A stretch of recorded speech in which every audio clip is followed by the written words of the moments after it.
Assalamualaikum warahmatullahi wabarakatuh. Kami dari kelompok 3 yang terdiri atas Rizka Paraunisa 19520033 dan saya Ajijah 19520037. Oke, kami akan mempresentasikan tentang konsep dasar penilaian hasil belajar part 1.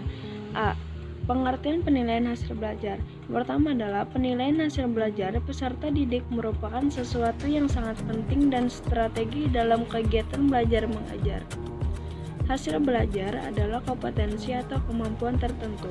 Ada beberapa masalah dalam penilaian hasil belajar di sekolah, seperti nilai yang diberikan kepada seorang guru kepada peserta didik tidak dapat diperbandingkan dengan nilai yang diperoleh dari guru lainnya. Yang selanjutnya, B.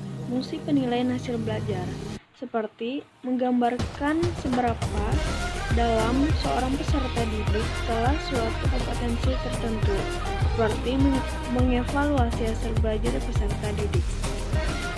C. Tujuan penilaian hasil belajar yang pertama adalah melacak kemampuan peserta didik.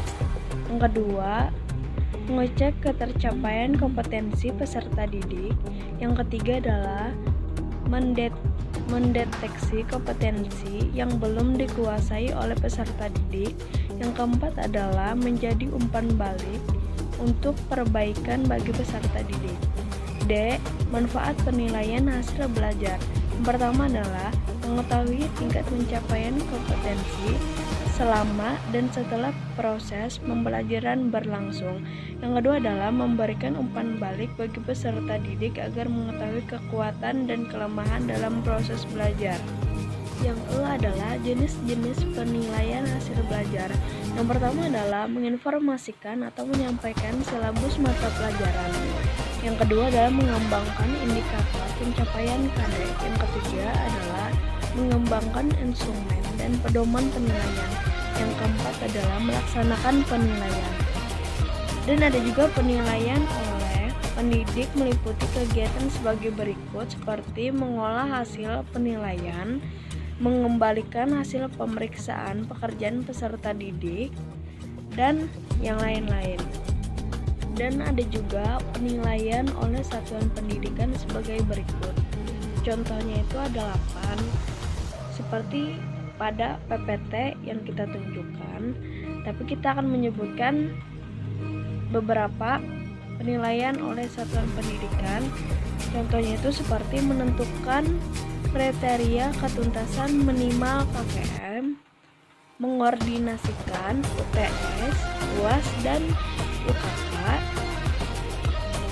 dan menentukan kriteria kenaikan kelas, menentukan program pembelajaran. Yang F adalah karakteristik instrumen penilaian, yaitu ada 8.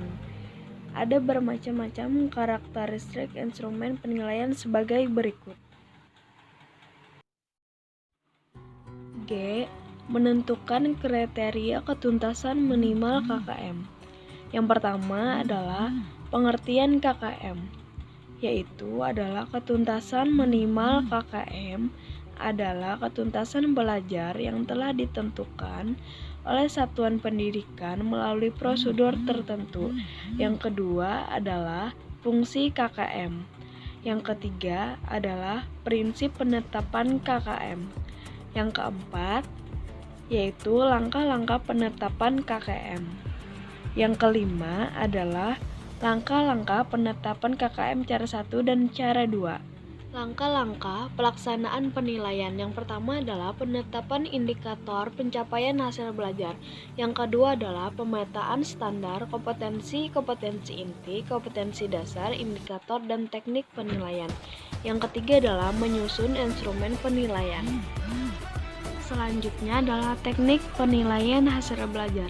Tingkat pencapaian hasil belajar peserta didik harus dinilai atau diukur dengan instrumen atau alat ukur yang tepat dan akurat.